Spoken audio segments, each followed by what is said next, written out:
Señoría, tiene la palabra. Muchas gracias, señor presidente. Señorías, miren, la valía de una sociedad se mide en la manera en la que esa sociedad, en que esos poderes públicos tienen de tratar a las personas más vulnerables. Hablamos de niños y niñas, hablamos de personas mayores, hablamos de dependientes y hablamos también de personas con discapacidad, porque es evidente que las personas con discapacidad requieren de nuestra ayuda, requieren un empujón, requieren un apoyo. Eso es ni más ni menos lo que nos estamos jugando con esta ley, eso es lo que nos estábamos jugando. ¿Qué trato merecen las personas con discapacidad? ¿Somos capaces de reconocer por fin la igualdad de derechos, no teórica, sino efectiva, práctica, con todo lo que ello supone?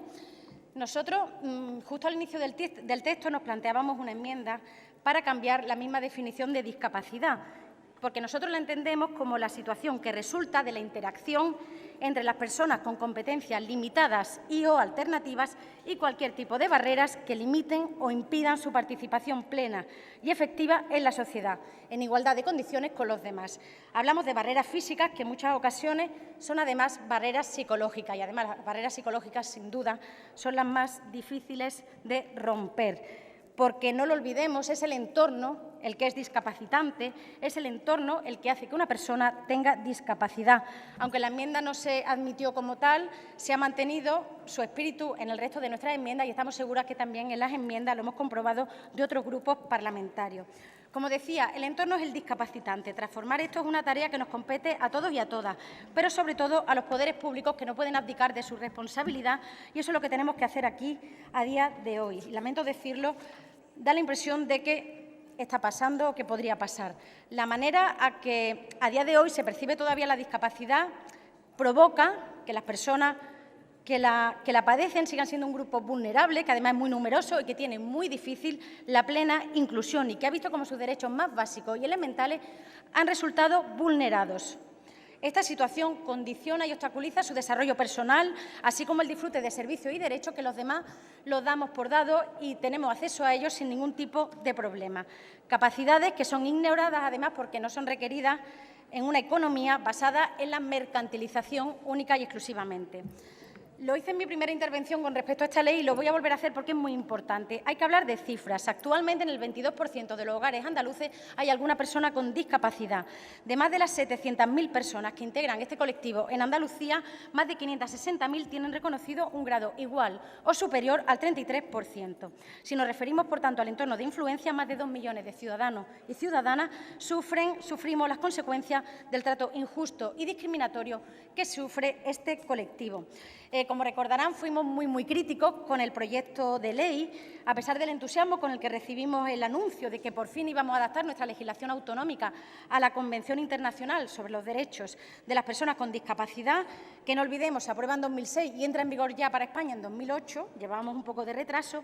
A pesar, como le decía, del entusiasmo con que lo recibimos, luego, una vez conocido el texto del proyecto de ley, nos fuimos desencantando. La Convención, sin duda, ha supuesto un cambio de paradigma en las políticas de discapacidad, pasando del enfoque asistencial al de garantía de derechos, que es el que tiene que ser. La Convención es, sin duda, un punto de inflexión en el tratamiento, en la consideración de las personas con discapacidad, ya que implica trascender ese paternalismo y asistencialismo que ha sido tan tradicional en la historia y que tanto daño ha hecho y que tan difícil ha sido para las personas con discapacidad.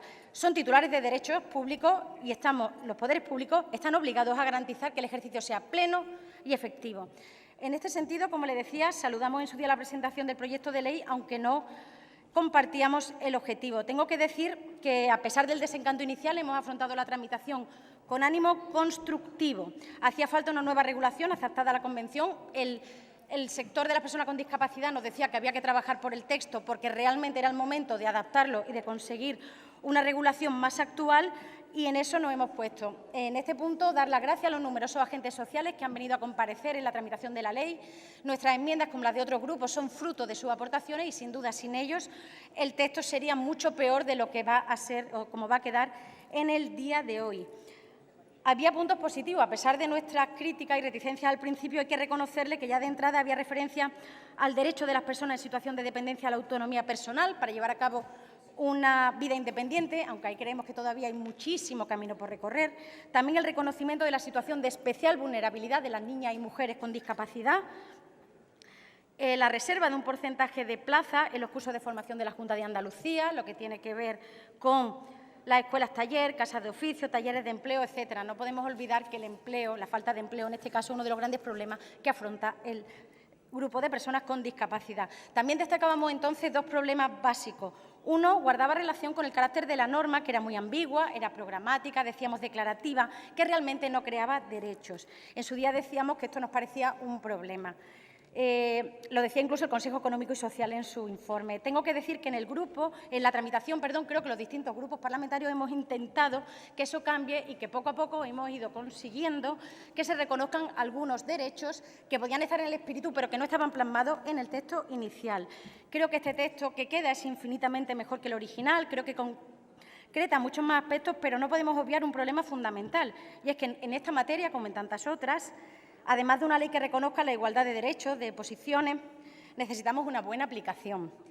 Y eso está en manos de la Administración. Y la ve usted aquí, consejera, y le agradezco que esté, pero me falta la consejera de Educación, me falta la Consejería de Salud, porque es que es fundamental el empleo, es fundamental. En una ley como esta tenía que estar todo el Gobierno aquí. ¿Por qué? Porque la discapacidad es una materia transversal y, desgraciadamente, no compete solo a igualdad y política social, sino que tiene que afectar a todo el Gobierno. En ese sentido, lamentar profundamente que no estén escuchando lo que los grupos tienen que decir el resto de consejerías implicadas. Y, como decía, lo de Educación me parece fundamental. Yo tenía, además, algunas indicaciones que hacerle a la consejera de Educación. Se la haré cuando pueda en otra ocasión. Mire, esta misma semana ha empezado el curso escolar y muchos de los problemas que encuentran las personas con discapacidad se materializan. Y es que faltan monitores, faltan apoyos para los niños y niñas. Y es así, sabemos de lo que estamos hablando porque es una realidad a día de hoy. Yo le iba a decir a la señora consejera, y aunque no esté aquí se lo digo, que se pusiera en la piel de una madre o de un padre que tiene que mandar por primera vez a su hijo o hija al colegio con 3 años. Seguro que cualquiera siente cierta congoja, lo pasa mal porque, bueno, tiene cierto temor a cómo se va a desarrollar eso.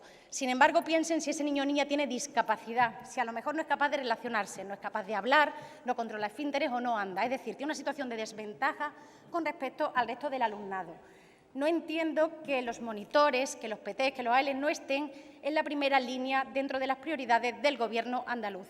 Es algo que a día de hoy todavía no entiendo. Pero, claro, el acceso a los centros educativos, además, ya es un escollo. Estamos hablando de niños ya escolarizados. ¿Pero dónde se escolarizan los niños?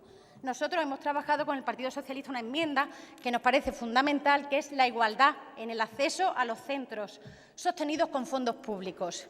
No puede ser que un niño con discapacidad no tenga las mismas condiciones para acceder al centro público que su familia considera que es el oportuno. Esto en ciudades no tiene mucha incidencia, pero en pueblos puede suponer que un niño está a 20 kilómetros en un pueblo distinto en el que están sus hermanos o residen sus padres o trabajan. No puede ser. La idea esa de que el niño va al recurso y el recurso no va al niño es algo que tenía que cambiar, y por eso nuestro interés en esta enmienda. Somos conscientes que ahora hace falta una buena aplicación y la vamos a vigilar, no solo con tenerse en la ley y se acaban los problemas, pero nos parece fundamental. Importante también mejoras en materia de empleo, en lo que es la parte que es competencia de la Junta de Andalucía, y aquí agradezco a los grupos parlamentarios que me han dicho que van a admitir la tramitación de una enmienda in voce que tiene que ver con el acceso de las personas con discapacidad intelectual al empleo público. Como personal laboral de la Junta de Andalucía, no puede ser que personas con discapacidad intelectual tengan que aprender la Constitución para poder acceder a un empleo. ¿Por qué? Porque el desempeño de esa labor no tiene que ver, por ejemplo, con el contenido de la Constitución, y además no es capaz de superar la prueba mientras que es capaz de hacer el trabajo. Eso tenemos que empezar a trabajarlo con seriedad y con honestidad. Atención temprana. Somos conscientes de que esto no es una ley que habla de atención temprana, porque hemos dicho muchas veces que atención temprana y discapacidad no se corresponden al 100%, pero es verdad que nos parecía fundamental dos cosas. Reconocimiento de la existencia de centros específicos, porque son muy buenos y tienen que seguir existiendo junto a los generalistas. De esto hemos hablado en muchas ocasiones. También me gustaría que estuviera aquí la consejera de Salud. Y, en segundo lugar, nos parecía fundamental que quedara recogido en la ley que cuando un niño o niña se escolariza a los 3 años y de 3 a 6 años no va a haber suspendidas sus sesiones de atención temprana, porque lo que se hace en el cole no tiene nada que ver con la atención temprana. Eso también se ha recogido en el texto y, en ese sentido, estamos muy satisfechos de haber podido recoger eso. Por todo eso, entendemos que el texto tiene puntos positivos, la adaptación a la Convención y estos 3 puntos que he intentado resaltar y que me parece que van a suponer un avance en el desarrollo de los niños y niñas. Y, por último, acabar otra vez pues aquí acudiendo al Gobierno, hablándole al Gobierno, sabiendo que esta ley puede estar así o puede ser muchísimo mejor, puede reconocer 1000 derechos, pero que sin dotación presupuestaria y sin una buena labor de ejecución se quedará en nada. Muchas gracias. Gracias, señoría.